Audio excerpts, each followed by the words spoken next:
अस्सलाम वालेकुम नाज़रीन, मैं हूं अरसलान कोकर। आप देख रहे हैं प्रोग्राम गोया। अरसलान खालिद का ये प्रोग्राम है। अरसलान खालिद भी मेरे साथ स्टूडियोज़ में मौजूद हैं। अरसलान खालिद एंकर पर्सन के साथ साथ तजियाकार भी हैं और हमें मुबशर बुखारी साहब ने ज्वाइन किया, सीनियर तजियाकार हैं।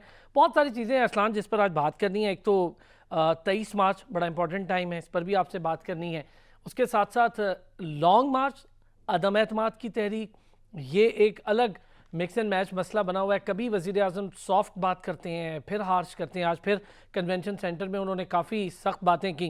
उन्होंने ये भी कहा मैं बुरा भला नहीं कहूँगा, लेकिन फवाद चौधरी साहब ने जो बात कही कि 10 लाख के मजमे में से कोई निकल के जाए और इमरान खान के खिलाफ वोट दे, ये बड़ा मुश्किल मरहला होगा कि इसमें इतनी हिम्मत है। दूसरी तरफ मौलाना फजल रहमान डटे हुए हैं मार्च के हवाले से, PDM डटी हुई है, एक मार्च कर गए बिलावल भुट्टो। अच्छा, अब ये सारी चीज़ें एक दूसरे के साथ इंटरकनेक्ट हैं। जहाँ पर इतनी अजीब व गरीब सिचुएशन सियासी मंजरनामे पर है, वहाँ पर एक सिचुएशन ये भी है कि हुकूमत अभी तक कॉन्फिडेंट दिखाई दे रही है। कभी मैं सुनता हूँ कि हुकूमत के अरकान कम हो रहे हैं, कभी हम सुनते हैं नहीं कम हो रहा है, कभी हुकूमत खुद परेशान होती है, कभी सुनते हैं कि नहीं परेशान हो रही। पंजाब की सूरत हाल आपके सामने है, क्या सिचुएशन है? पहले ज़रा शुरू कर लें कि हम एक तो OIC समिट का होने जा रही है, वो बहुत बड़ा एक इवेंट है पाकिस्तान के लिए। दूसरी तरफ ऑस्ट्रेलिया की टीम पाकिस्तान में है। तीसरी तरफ ये हमारी सियासी हलचल कैसे देख रहे हैं? बहुत बहुत शुक्रिया अरसलान, और ख़ास तौर पे आपका शुक्रिया जो आज ये आप जिम्मेदारी निभा रहे हैं उसके लिए। थोड़ा सा अरेंजमेंट आज हमारा डिफरेंट है। मुबशर भाई का बहुत शुक्रिया, उन्होंने वक्त निकाला, उनसे भी हम उनको भी शामिल गुफ्तगू करेंगे। पहले जो आपने पूरी बात की, ज़रा उस पर हम कुछ बात कर लें। इस वक्त सिचुएशन बहुत दिलचस्प होती जा रही है। अब आज की तकरीर भी आप वज़ीर आज़म इमरान खान साहब की अगर सुने तो बज़ाहिर वो बड़े पुरएतमाद नज़र आ रहे हैं। उनके वज़रा भी ये बात कर रहे हैं, कल भी ये बात कर रहे थे।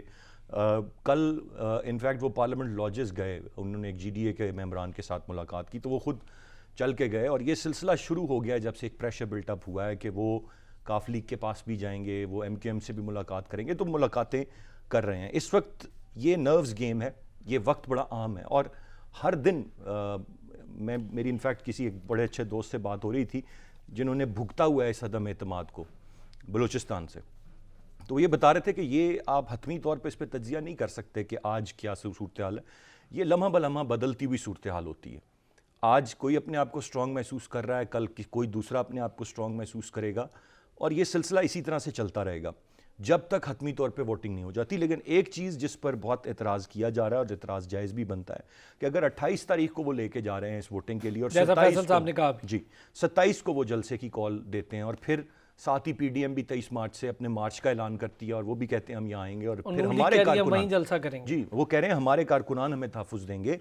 तो ये हुकूमत की जिम्मेदारी है, हुकूमत का काम है मामलात को कंट्रोल करना। और ऐसा कभी हुआ नहीं है कि पार्लियामान में हुकूमत पार्लियामान के बजाय पार्लियामान के बाहर एक मुजाहरा करे या धरना दे।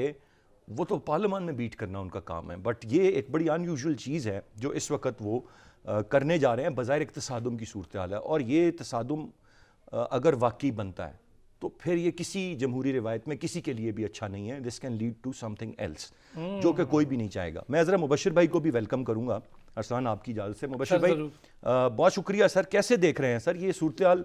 ऐसी सूरत हाल जो तारीख हमने देखी है और फिर जो तारीख पढ़ी है, और आप ज़्यादा तजर्बेकार हैं, आपने तो ज़्यादा देखी है, ये सूरत हाल कभी पहले नज़र आई है आपको जो इस वक्त बनी हुई है?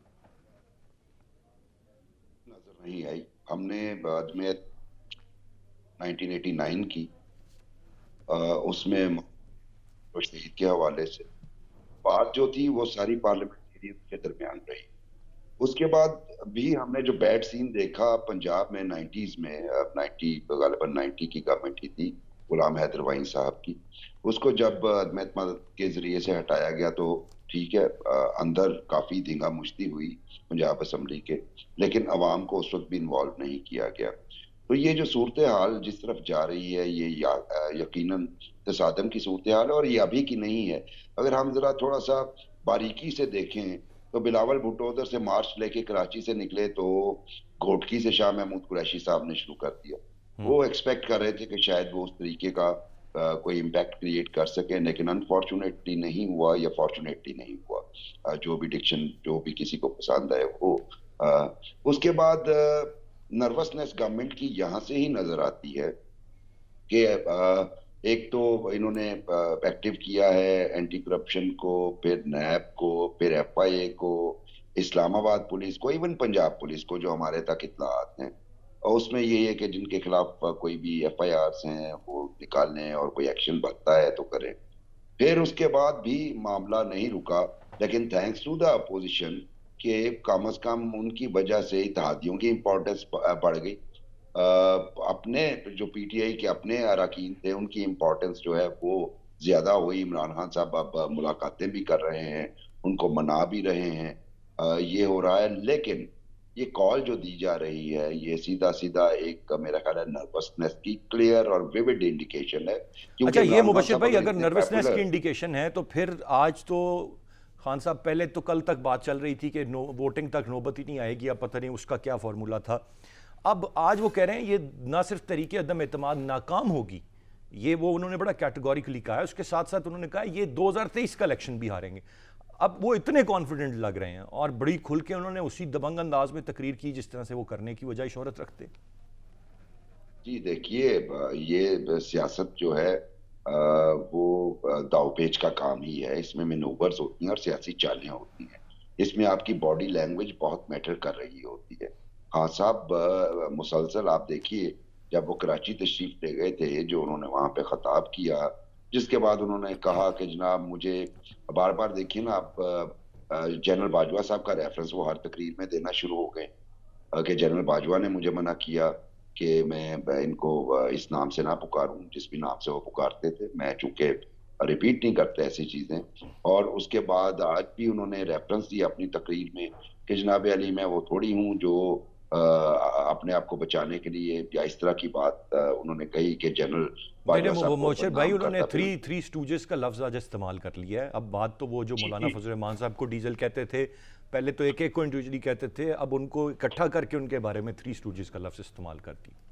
देखिए वो फिर भी मेरा ख्याल है वो डीजल और फजलू से हल्का लफ्जी है।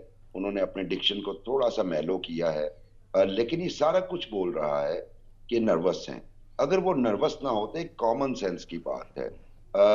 ये 10 लाख की कॉल क्यों देते? आज फवाद चौधरी साहब ने जो थ्रेटनिंग किस्म का स्टेटमेंट दागा है कि जनाब वो जिन्होंने वोट करना है फिर वो प्राइम मिनिस्टर के खिलाफ वोट करके बाहर तो आएंगे, मतलब यही है उसका। तो इसका मतलब ये है कि उन्हें अपने तरफ से इंडिकेशंस इस तरह के मिल रहे हैं कि उनके अंदर जो है होल्स ड्रिल हो चुके हैं पीटीआई में या पीटीआई के इत्तेहादियों में। और सूरत हाल, ये बात आपने जो फरमाई बलोचिस्तान के हवाले से, आखिरी लम्हे तक आपको पता नहीं चलता कि क्या सूरत हाल है, किस तरफ जाएगी। लेकिन फिर भी रात से मेरा भी जी, है, जी, जी, दोनों जी, से, सर। मुबशिर साहब आपसे भी, असलान आपसे भी, जी। ये बताएं, वज़ीर आज़म कहते हैं 22 साल जद्दोजहद, दूसरी तरफ जब सेनेट की अदम एतमाद की तहरीक आ रही थी तब हमने हुकूमत को इतना घबराते नहीं देखा, बल्कि तब ज़्यादा शायद अपोजिशन वाले घबरा रहे थे, इजलास बहुत हो रहे थे, सीक्रेट मीटिंग्स हो। क्या स्टेक पर है पीटीआई का, हुकूमत या 22 साल की जद्दोजहद? आपने बड़ा दिलचस्प सवाल किया है। मैं मुबशिर भाई की इजाज़त से मैं जवाब दे दूं, फिर मुबशिर भाई की तरफ हम जाते हैं। सर, जो आपने बात की ना, जो पहले की सूरत हाल थी, पहले की और अब की सूरत हाल में बड़ा फ़र्क है, बहुत फ़र्क आ चुका है, बहुत सारा मंजरनामा तब्दील हो गया है, हालात मामलात उस तरह से नहीं रहे, और वो बड़ा वाज़ेह तौर पर नज़र आ रहा है। जो अभी मुबशिर भाई बात कर रहे थे ना कि वो जनरल बाजवा साहब का नाम लेते हैं, अब उनको नाम लेने पड़ रहे हैं, अब इनके वज़रा को कहना पड़ रहा है कि फ़ौज हमारे साथ है। ये मतलब ये चेक कर रहे हैं, ये पूछ रहे हैं, ये सवाल कर रहे हैं, ये सारी चीज़ें।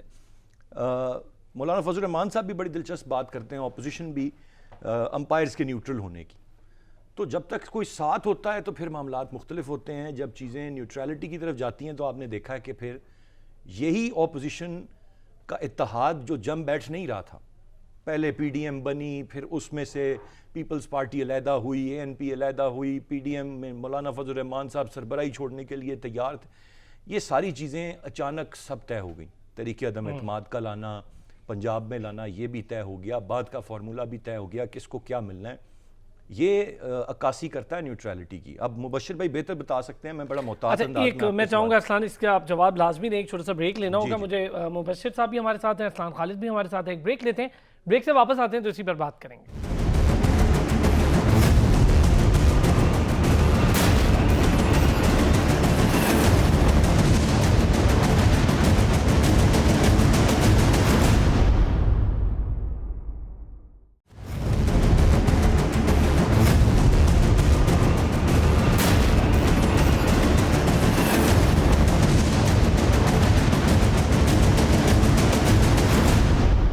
वेलकम बैक जी। ब्रेक पर जाने से पहले अरसलान खालिद और मुबशिर साहब से सवाल था मेरा। अरसलान खालिद ने अपना जवाब दिया, मैं चाहूँगा ज़रा मुबशिर साहब से भी पूछ लूँ। मुबशिर साहब, हालात सारों पर हम बात कर रहे हैं, लेकिन इस वक्त जो पीटीआई की सूरत हाल है, वज़ीर आज़म और हमें भी पता है कि वज़ीर आज़म ने बहुत लंबा सफ़र तय किया है पीटीआई को खड़ा करने में। वन मैन पार्टी हुआ करती थी, अब भी है। वज़ीर आज़म के बगैर पार्टी की वो बात नहीं है, क्योंकि अभी तक कोई बहुत बड़ा फेस वज़ीर आज़म की पार्टी में वज़ीर आज़म के बाद का दिखाई नहीं देता। शाह महमूद कुरैशी कदरे बेहतर पोजीशन में है, लेकिन क्या वो पूरे पाकिस्तान के लिए इस बेहतर पोजीशन में है या जैसे वज़ीर आज़म का फेस है? ये बताएं सर कि 22 साल जिद्दोजहद स्टेक पर है या गवर्नमेंट है वज़ीर आज़म की, वज़ीर आज़म इतने परेशान क्यों हैं? देखिए, एक तो 22 साल लफ्ज पे मुझे एतराज है, इसे 35 साल कीजिए। मैं शायद ये पहली दफे किसी स्क्रीन पे बात कर रहा हूँ। खान साहब की जद्दोजहद 35 साल पे मुकीम है।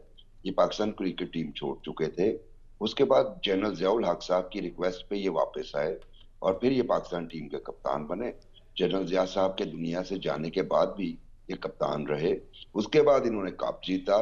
कप जीतने के बाद इन्होंने जो विनिंग स्पीच होती है एक विनर कैप्टन की, उसमें ना कौम का शुक्रिया अदा किया ना अपनी टीम का शुक्रिया अदा किया, बल्कि कहा कि मेरा ड्रीम पूरा हो जाएगा शौकत खानम कैंसर हॉस्पिटल बनाने का। उसके बाद ये वापस आए और उसके बाद इन्होंने अपनी पॉलिटिकल एक्टिविटीज के लिए थोड़ा सा वो स्टार्ट किया। पहले इन्होंने एक शादी की, वो भी एक इंतहाई नामी ग्रामी इंग्लैंड के खानदान में, और उसके बाद इन्होंने अपना जो जो उनके उन्होंने अपना जो रोड मैप रखा हुआ था सियासत के लिए, उसके लिए इन्होंने बुनियाद रखी। और शुरू के दिनों से तो हम वाकिफ हैं इनके, बड़ी मेहनत जो की वो 2011 तक उस मेहनत के समर नहीं मिल सके। जब इन्होंने जलसा किया 2013 के इलेक्शन में भी जो ये एक्सपेक्ट कर रहे थे, बहुत सारी स्पोर्ट्स के बावजूद वो समरात हासिल नहीं हो पाए और आखिरकार 2018 में हुए। तो ये डिक्शन तो ठीक करना जरूरी है कि 22 साल नहीं, ये बल्कि 35 साल मेहनत है खान साहब की इस सारे के पीछे। तो ये स्टेक पे लाजमी है। और आपके सवाल में ही उसका जवाब मुज़मिर है कि खान साहब को अगर माइनस कर रहे हैं आप, तो पीटीआई आपको शायद बिल्कुल एक मामूली सा ग्रुप नजर आएगा। वो खान साहब के बगैर पीटीआई कुछ नहीं है, क्योंकि ना ही वो उन्होंने अपनी किसी सेकंड लाइन लीडरशिप को आने दिया है। जैसे हम देखते हैं वक्त के साथ साथ पाकिस्तान पीपल्स पार्टी बनी, भुट्टो साहब के साथ जो साथी थे, हर बंदा अपनी जगह पे एक बहुत बड़ा नाम था। मैं नाम गिनवाना शुरू करूं तो शायद आपके प्रोग्राम का टाइम खत्म हो जाए। उसके बाद मियां नवाज शरीफ को अगरचे वही हैसियत हासिल थी जो आज इमरान खान साहब को है, लेकिन मियां Nawaz Sharif with the passage of time अपना एक वोट बैंक बनाने में कामयाब हो गए। उनके पास जो आइकन्स हैं या बिग विग्स हैं या बिग शॉट्स हैं, और वो अपनी एक सेकंड खेप भी तैयार कर चुके हैं। खान साहब चूंकि मरूसी सियासत के हवाले से कभी भी उन्होंने हिमायत नहीं की, लेकिन पाकिस्तान की ग्राउंड रियलिटीज ये हैं कि जब तक वो आइकन का कोई रिलेटिव नहीं होता तो पार्टी चलती नहीं है। और इसकी मिसालें हम माजी में देख चुके हैं। सर अभी भी अभी देख भी रहे हैं, अगर इब्राहिम खटक मौजूद जी जी हैं, परवेज खटक साहब के साहबजादे मौजूद हैं, इब्राहिम खटक मौजूद हैं, शाह महमूद कुरैशी साहब के साहबजादे मौजूद हैं। जी जी तो हम जी देख रहे हैं मैं सर। अर्ज कर रहा हूँ, मैं अर्ज ये कर रहा हूँ कि अगर खान साहब का कोई साहबजादा आ जाए तो शायद सूरत हाल पार्टी की पार्टी के डिफरेंट हो लीड जाए। करने के हवाले लेकिन से। अगर खान साहब माइनस हो जाएं तो शाह महमूद कुरैशी के साहबजादे या परवेज हटक के साहबजादे तो कुछ भी नहीं कर पाएंगे। शायद वो अपनी सीटें भी जीत जाएं तो बहुत बड़ी बात हो। हम्म। तो ये बात तो ठीक है कि खान साहब अपनी पार्टी का न्यूक्लियस है। अब आते हैं जो अरसलान भाई ने बात की, मैं 200% इत्तेफाक करता हूँ। एक्चुअली हुकूमत को भी नहीं पता कि वो ताकतवर हल्के न्यूट्रल हैं कि नहीं। अपोजिशन ने रिक्वेस्ट की, लेकिन जो सबसे बड़ा टेस्ट केस है वो है गवर्नमेंट की एलाइड पार्टीज का, पीएमएलक्यू का, जीडीए का, एमक्यूएम का और बाप का।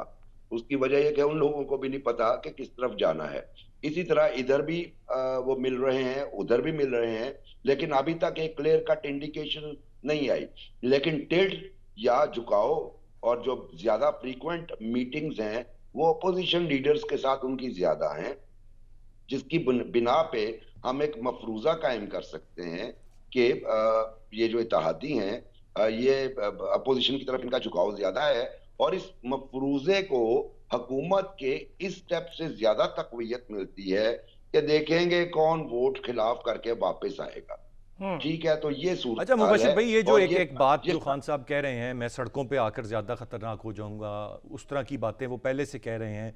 फिर ये जो अवामी राब्ता मुहिम शुरू कर दी, फिर जो आज ये कन्वेंशन कर लिया, फिर 27 तारीख को जो जलसा करने जा रहे हैं, 10 लाख लोगों का दावा है, ये क्या खुद से एक तैयारी भी है? अभी एक तो आपने जिस तरह से कहा कि वो अपने आप को कॉन्फिडेंट तो शो कर रहे हैं, और वो ज़रूरी भी है, बनता भी है, लेकिन एक लिहाज से ये तैयारी है, एक पैगाम है कि जी ये देख ले मेरे साथ एक अवाम की ताकत मौजूद है। ये पैगाम किस किस को है? अपोजिशन को है, मुक़्तदर हलकों को है, और किस किस को है? जी, मेरा ख्याल है कि जितने पाकिस्तानी सियासत के स्टेक होल्डर्स हैं, ये पैगाम उनके लिए है। और वो जो खतरनाक वाला पैगाम था कि मैं सड़कों पे निकल के ज्यादा खतरनाक हो जाऊंगा, वो पैगाम भी पाकिस्तानी सियासत के तमाम स्टेक होल्डर्स के लिए था। ये पैगाम भी स्टेक होल्डर के लिए है। और थोड़ा सा अपनी इसका इन स्ट्रेटजीज का एक मतलब होता है कि अपने सपोर्टर्स को, अपने फॉलोअर्स को, अपने लीडर्स को थोड़ा सा बकअप करें, थोड़ा सा उनकी जो स्पिरिट्स हैं उसे अपलिफ्ट करें।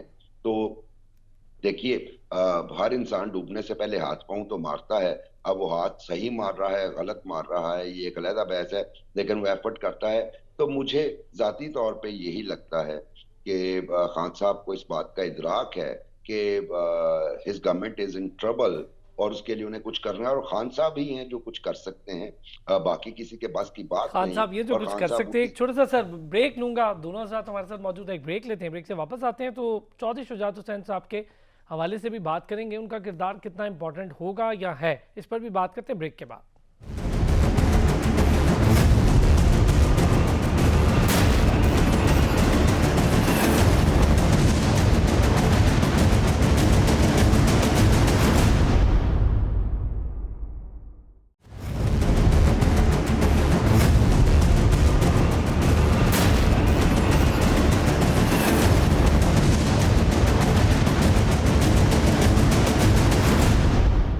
वेलकम बैक जी। अरसलान, मुबशिर साहब से भी पूछूंगा, लेकिन आपसे पहले ज़रा इस पर बात कर लूँ। नवाबज़ादा नसरुल्लाह साहब का रोल बड़ा अहम रहा हमेशा से सियासत में, लोगों को जोड़ने में। चौधरी शुजात हुसैन जब नवाज शरीफ के साथ थे तब तक ठीक था, लेकिन जब अलग हुए तो फिर वो उनके राब्ते सबसे ही हो गए तकरीबन। लेकिन क्या सेम रोल इस वक्त सिचुएशन में, जो तसादुम की 27 के जलसे की, सारे वहाँ पहुँच रहे हैं, उन्होंने खुद भी कहा है कि ये बड़ा ख़तरनाक हो सकता है, ना किसी को मरवाएं ना मरें, ये काम ना करें, आपको लगता है कि ऐसा रोल प्ले हो सकता है उनकी तरफ से? नहीं, मेरे ख्याल से ऐसा रोल मुश्किल है, क्योंकि वो भी इस सारे मामले में स्टेक होल्डर है। इस वक्त वो हुकूमत के इत्तेहादी हैं, और अगर कोई सेटअप आगे आना है, मुबशिर भाई भी इत्तेफाक करेंगे, तो उसमें भी उनका एक बहुत बड़ा स्टेक है। हाँ, लेकिन चूँकि वो सियासी बसीरत बहुत है उनकी, और बहुत जीरक सियासतदान हैं, चीज़ों को समझते हैं, तहम्मुल की सियासत करते हैं, काफली चौधरी बरदरान वो गाली गलोच या जज्बाती सियासत नहीं करते, बड़ा देखभाल के, अपना फ़ायदा समझ के, अपना मफाद देख के वो उस तरफ उस सिमत में जाते हैं। तो ये तो उन्होंने उस कॉन्टेक्स्ट में ज़रूर बात की, और वो ये नहीं चाहेंगे कि कोई भी नहीं चाहेगा इनफैक्ट कि ऐसी तसादुम की सूरत हाल बने, क्योंकि उसमें किसी भी सियासी जमात का फ़ायदा नहीं है, सब सियासी जमातों का नुकसान है।